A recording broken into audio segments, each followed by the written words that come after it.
Hello friends, Rahul Dixit is once again in front of you. We are going to carry on our classes on Indian polity, that is the Constitution of India. Today my topic of discussion is part 3 of the Indian Constitution, that is fundamental rights. Now according to article, if we see, they start from article 12 to article 35. Fundamental rights. Fundamental rights are also called Magna Carta of India. They are also referred to as cornerstone. Now, as the name itself reveals, fundamental rights. The name itself reveals fundamental rights. Why fundamental? Friends, try to understand fundamental pertaining to what? Fundamental pertaining to human. When I say human, an individual, how in the best possible manner individual intellect, individual spirituality, individual morals can be ensured by the state, and in whatsoever most possible manner to any maximum height you can conceive an individual, human being. That way these rights are called fundamental rights. Now when I talk of rights, rights can be of so many types. Rights can be natural rights, simply on the being, by the virtue of being a human. Simply by the virtue of human being, you are bestowed with natural rights. Next to that, you can have human rights. Human rights will in any case be universal in nature. There can be civil liberties pertaining to a country, the laws and legalities in a particular country. Civil liberties can vary.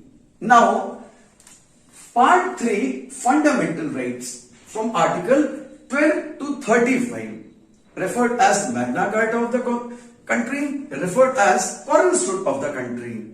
Now, when I say from 12 to 35, generally I have seen you talk to students, exams आप लोग दे रहे होते हैं, जैसे ही मौलिक अधिकार की बात होती है तो 6 फंडामेंटल राइट्स आपके दिमाग में आ जाती हैं. But obvious starting from right to equality और 14 टू 18 और राइट टू, ऐसे करते करते 6 राइट्स. लेकिन actually who is providing you fundamental rights? The state is providing you the fundamental rights. And now article 12, this itself mentions to you, you would say, definition of a state. Definition of a state, because you are bestowed with fundamental rights, you are enjoying fundamental rights, and to the extent that in the violation of any of the fundamental right, you can approach even the apex court of the country, that is the Supreme Court of the country. So it is very important, what is that agency that is providing you fundamental rights? That agency is state. Now, Article 12, this is definition of a state. State का नाम आता है एक राज्य की धारणा जो आती है, तो the state would comprise of the entire government of India, the parliament of the country, the state legislatures, local self governments, all bodies making laws would constitute the state. And furthermore, of the state being established by Article 12, अब ये जो राज्य की अवधारणा आ गई है, तो इसी की जस्ट बाद आप देखेंगे आर्टिकल 13 जो है, तो article 13 makes it mandatory for the state that in any case these fundamental rights, they need to be ensured to the individuals so that they can cherish the desired goals, living with intellect, morality, spirituality, and that too in maximized terms. Now, today we are living in age of judicial reviews. We see with the modern society being so much turbulent, and there is turmoil overall. Every now and then we come across the social issues. As far as that, we have concept of judicial review. What is judicial review? Judicial review is a prerogative of the Supreme Court, wherein any law that is inconsistent with the fundamental rights, that would be declared null and void. That would be ultra vires.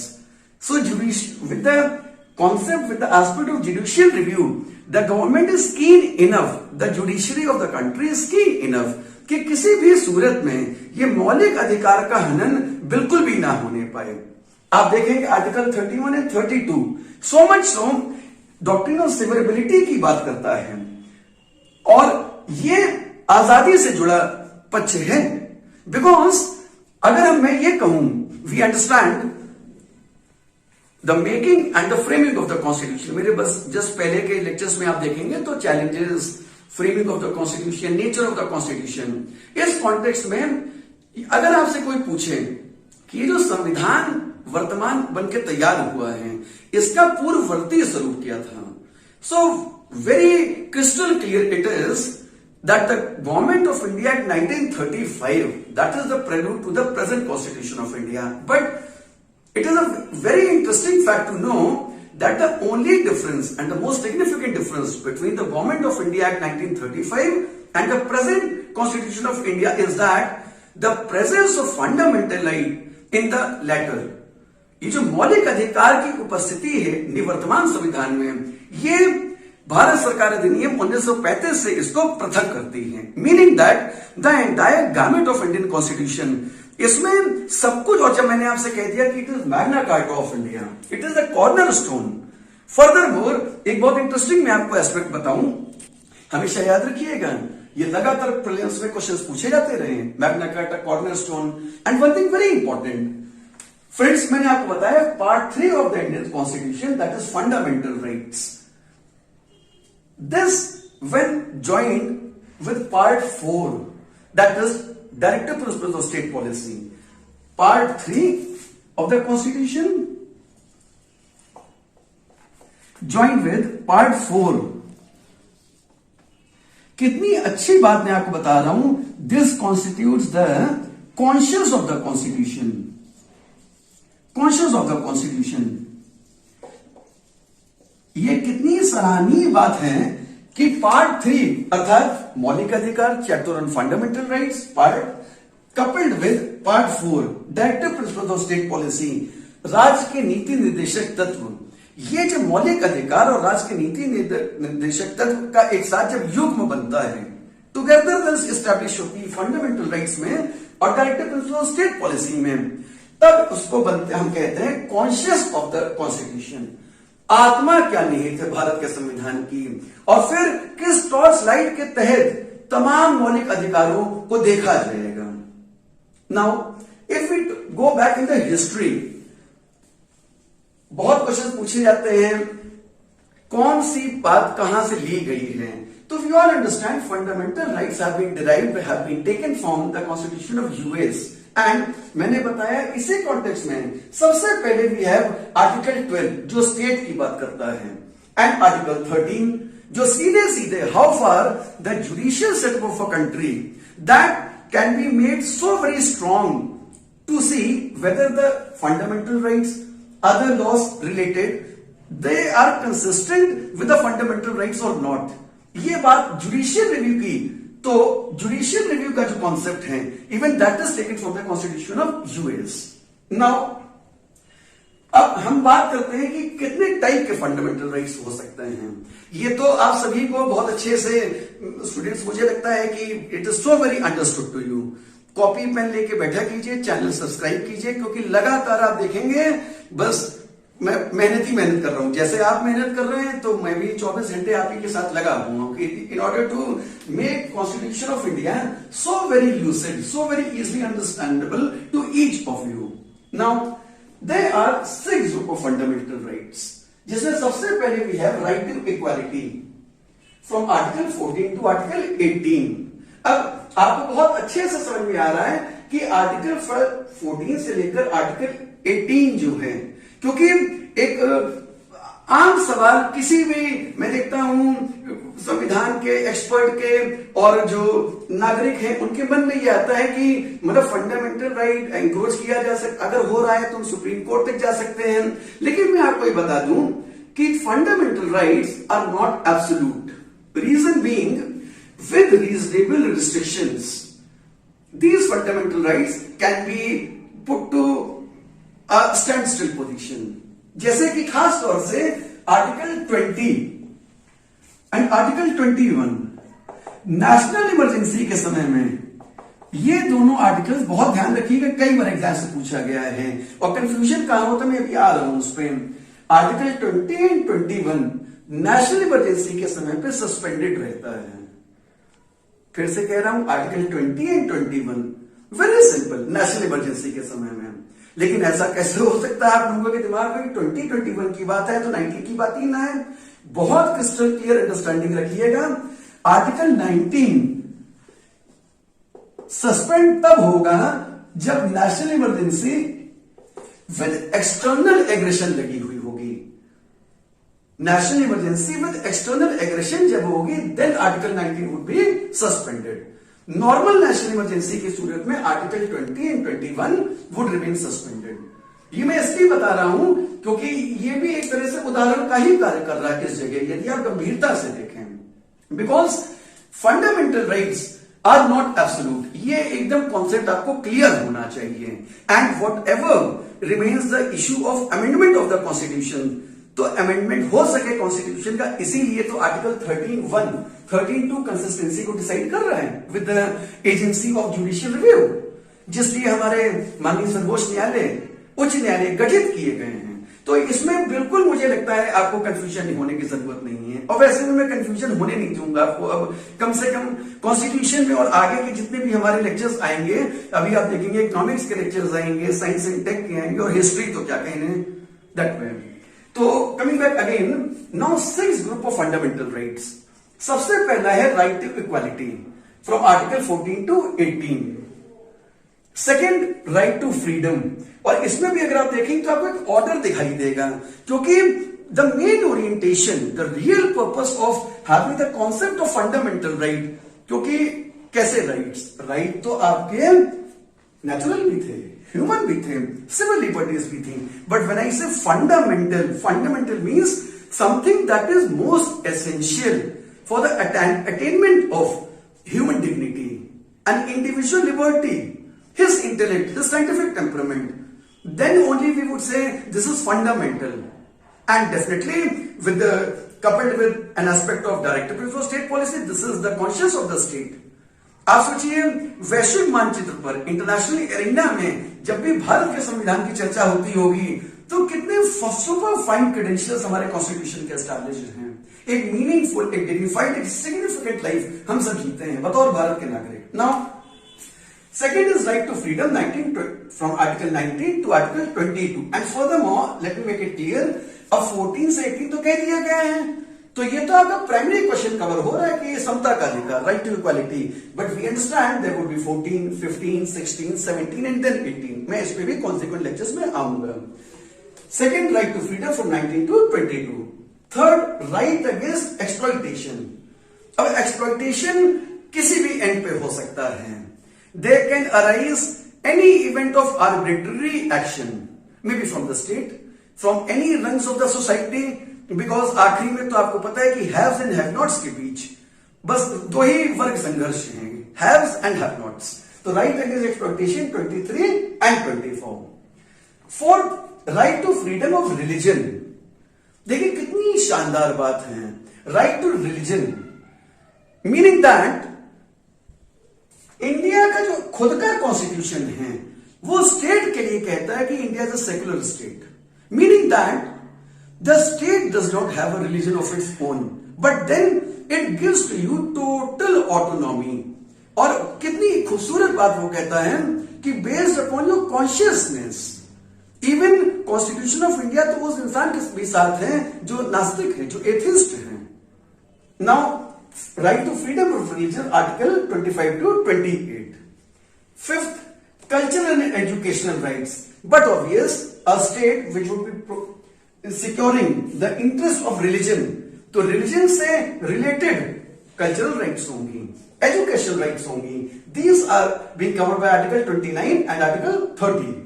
Now the sixth right, right to constitutional remedies। अब ऐसे मान के चलिए कि उपयुक्त from 1 to 5, meaning from 14 till 30, ये जो तमाम राइट्स आपको मिल रही हैं, जो बखूबी जीवन का शायद ही ऐसा कोई क्षेत्र होगा फ्रेंड्स जिसको ये कवर ना कर रहा हो। आपका प्रोफेशन, आपका इंटरस्टेट ट्रेड एंड कॉमर्स, आपका रिलीजन, आपकी एजुकेशन, जो कुछ भी है वो हमारे फंडामेंटल राइट्स में रखा गया है। Thanks to the constitution makers, the ideals that were cherished by those, और जिनके मन में ये कल्पना रही होगी कि 70 साल बाद भी कैसे भी स्थिति परिवर्तित होगी, हमारे ये मौलिक अधिकार बखूबी उसको पूरी तरह से फुलफिल करेंगे। बट इंस्पाइट ऑल दिस, जहां स्टेट ने अपने लेवल पे जुडिशियल रिव्यू रखा, स्टेट ने खुद अपने ऊपर उसको मैंडेटरी रखा है कि anyway any law if it is inconsistent with the fundamental rights we have the provision of judicial review. In the same manner, यदि कोई इंसान, भारत का एक नागरिक ऐसा महसूस करता है कि जीवन के क्षेत्र में anyway they have been a violation of his any fundamental right, तो आप देखेंगे article 32 right to constitutional remedies, संवैधानिक उपचार, and you have almost around 5 writs here, habeas corpus, mandamus, certiorari, quo warranto, prohibition। मैं इन पे भी consequent lectures में आऊंगा। कहने का सेंस ये कि फ्रॉम 1 till 6 ये आपके पूरे फंडामेंटल राइट्स कवर हो रहे हैं। नाउ अब हमें एक चीज तो होती है, एक अंडरस्टैंडिंग, क्योंकि देखिए पूरा सिविल सर्विसेज जुडिशरी अप्रोच है। एक अप्रोच जब तक नहीं होगी, किताबें अपनी जगह हैं, नोट्स अपनी जगह हैं, बट एक जो पर्टिकुलर एक जो होता है ना कि एक इंसाइट जब आपके अंदर किसी टॉपिक का डेवलप होता है तो हमें फिर बहुत डीपर नॉलेज होनी चाहिए। नाउ अब आप देखेंगे कि एक फर्दर कैटेगरी मैंने आपके लिए बनाई हुई है, fundamental rights exclusive to citizens. Fundamental rights exclusive to citizens, और इसको सबसे पहले तो याद कीजिए और फिर समझिए, या यूं कहिए समझिए और ढंग से याद कीजिए। इसमें आर्टिकल 15, 16, 19 एंड 30, मैं फिर से दोहरा रहा हूं, fundamental rights exclusive to citizens, नागरिकों के लिए आर्टिकल 15, 16, 19, 30। अब ये जो भी हैं ये हमारी इस कैटेगरी से आपको पूरी तरह से दिखाई दे रहे हैं। सेकंड कैटेगरी जो मैंने एक्सेप्शनल केसेस की बताई है, अपवाद, fundamental rights available to any persons on the soil, है ना, मतलब आप इसको ऐसे समझिए कि fundamental rights available to any person, लेकिन इसमें भी एक अपवाद है, एक्सेप्ट टू एनिमी एलियंस। ये ऐसे ही लिख के क्वेश्चन पूछा जाएगा, fundamental rights available to any person, किसी भी नागरिक के ऊपर ये लागू होगा एक्सेप्ट एनिमी एलियन। इसके अंतर्गत आप देखेंगे 14, 20, 21, 23, 25, 27, इसको नोट कर लीजिए, लिख लीजिए। एग्जाम में क्वेश्चन डायरेक्ट आते हैं, घुमा के भी पूछे जाते हैं, क्वेश्चन गलत नहीं होना चाहिए। मेरा तो सिर्फ ये प्रयास है कि आपके लिए पेपर बहुत इजी हो और किसी भी हालत में जो success needs to be ensured. Third एक कैटेगरी है कि क्या जो राइट्स हैं, मौलिक फंडामेंटल राइट्स, क्या सिर्फ इतना ही दायरे में कवर हो जाते हैं? तो ऐसा नहीं है। There are some rights even which are outside the chapter of fundamental rights. तो राइट्स आउटसाइड पार्ट 3, ये आर्टिकल 300A है, आर्टिकल 301 है, 326 है। ये इसको बहुत अच्छे से समझने की कोशिश कीजिए। मैंने फंडामेंटल राइट्स के ऊपर एक बड़ा खूबसूरत सा लेआउट आपको बनाने की कोशिश की है, जिसमें मैं बहुत कम समय फिर से I would like to give a perusal of fundamental rights. मैंने आपको बताया कॉन्स्टिट्यूशन के पार्ट 3 में you have provision of fundamental rights and articles covered in this from article 12 to article 35. Fundamental, why? Because they are instrumental to attain individual liberty, individual spirituality, morality, giving a human being a dignified life. Rights, they can be natural rights, human rights, civil rights. Fundamental rights from article 12 to 35 and the significance of this fundamental right एक जो होता है ना कि एक nature and scope, एक philosophy, तो fundamental right are called the Magna Carta of India, they are called the cornerstone of the country. और मैंने बहुत ही महत्वपूर्ण बात इसमें आपको बताने की कोशिश की कि पार्ट 3 फंडामेंटल राइट के साथ जब हम part 4 directive principle state policy को जोड़ते हैं तो जरा सोचिए ये कितनी अच्छी बात कॉन्स्टिट्यूट करता है कॉन्शियस ऑफ द कॉन्स्टिट्यूशन। अगर आपको कॉन्शियस देखना है कॉन्स्टिट्यूशन का तो आप क्रक्स में, संक्षेप में, लघुता से पार्ट 3 और पार्ट 4 देख लीजिए तो आप हमारे भारत के संविधान की का दूरगामी परिणाम और इस जब से निर्माण हुआ तब से लेकर अभी तक सब कुछ एक क्रिस्टल क्लियर तरह से आपको दिखाई दे जाएगा। नाउ कौन दे रहा फंडामेंटल राइट्स? बकायदा the state is defined, definition of state article 12। State कैसा होगा, स्टेट क्या करेगा मौलिक अधिकार के संबंध में, तो स्टेट ये करेगा through article 13(1) and 13(2) doctrine of severability के तहत कोर्ट्स के ऊपर, क्योंकि कोर्ट ही बताएगा whether something, some provision, some act, some amendment, some clause inserted in times to come, ये उसकी कंसिस्टेंसी बेसिक प्रोविजंस के साथ कैसी जा रही, जो basic structure of the constitution, meaning amendability of the constitution. और डेफिनेटली इसमें यू अंडरस्टैंड गोरखनाथ के, केशवनंद भारती और प्रीमियम में बखूबी इस पे क्वेश्चन आते हैं। मैंने अपने नोट्स में कई बार इसको जैसे आज से क्लास किया मैं ऐसे इसको दोबारा किसी इसकी पुनरावृत्ति जरूर कर दूंगा आपके लिए, be assured for that. Now आप देखेंगे जी government of India 1935 and present constitution of India. तो प्रेजेंट कॉन्स्टिट्यूशन ऑफ इंडिया में बस ये मान के चलिए कि प्लस फंडामेंटल राइट्स, ये एक डिफरेंस आ जा रहा है इन दोनों के बीच में।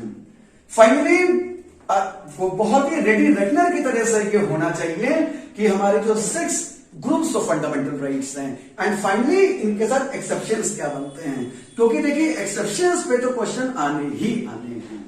एंड आई सपोज मैंने आज के अपने इस लेक्चर में बहुत अच्छी तरह से तमाम फाइनेंसेस, तमाम छोटे छोटे एस्पेक्ट्स को, तमाम जो मेरी बातें जो मैं कहता गया हूं, आप क्वेश्चन पेपर्स प्रीवियस ईयर्स के उठा के देखेंगे तो प्रीलिम्स में और मेंस में एक फिलॉसफी के ऊपर ओवरऑल प्लेन्स में you will see plenty of questions by the way. और आगे भी मैं इसी तरह से आप सबके समक्ष उपस्थित होता रहूंगा। मेरी तरफ से हार्दिक शुभकामनाएं, आप सभी का अभिनंदन है और आगे आप सबका स्वागत है। सबसे पहले तो देखिए चैनल सब्सक्राइब कीजिए। मैं बहुत खास तौर से ये कह रहा हूं क्योंकि आपको डेवलपमेंट्स पता होते रहने चाहिए। मैं तो डेली कोशिश करता हूं कि सर्च और रिसर्च के चलते तमाम in the easiest possible manner मैं आपके सामने सब कुछ प्रेजेंट कर सकूं, लेकिन ये हो तभी मुमकिन, तभी संभव हो पाएगा जब उस चैनल को सब्सक्राइब करेंगे।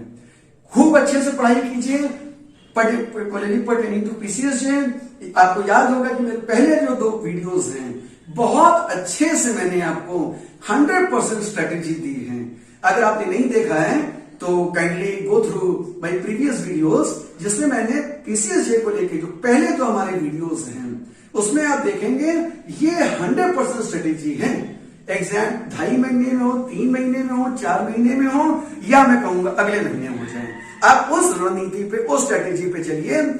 बियॉन्ड डाउट अपने पे विश्वास रखिए, आप सबसे अच्छे हैं, यू आर द बेस्ट। उस स्ट्रेटेजी के हिसाब से चलिए जिसमें आपको यह स्मरण ही होगा। मुझे लगता है मैंने 3 दिन के लिए सारे पेपर्स बताए थे और जिसमें सबसे पहले कॉन्स्टिट्यूशन ऑफ इंडिया है। ये जो हमारे क्लासेस कॉन्स्टिट्यूशन ऑफ इंडिया के हैं ये तो आपका बहुतायत पर्पस सॉल्व कर रहे हैं। अभी यूपीपीसीएस का नोटिफिकेशन आने ही को है, अभी आईएएस का सिविल सर्विसेज का प्रीलिम्स 2023 आने ही को है। तो ये क्लासेस और आगे जो क्लासेस आएंगे I suppose they are going to be highly beneficial to you.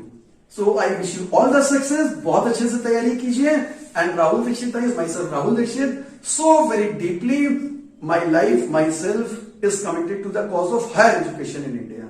मैं आप सभी को चाहता हूं कि अच्छे से अच्छे मुकाम पे आप स्थापित हों। हमेशा याद रखिएगा आप हैं तो आईएएस है, जज है, पीसीएस है। Take care of your health. Strategy बनाइए, टाइम टेबल बनाइए। इस धरती पर सूरज, चांद, सितारे सभी का अपना अपना वजूद है, एक मुकाम है। फ्रेंड्स, आपका भी एक एक मुकाम है। खूब सपने देखिए और आगे से आगे बढ़ते चले जाइए। My heart is best wishes to you. God bless you. Thank you so much.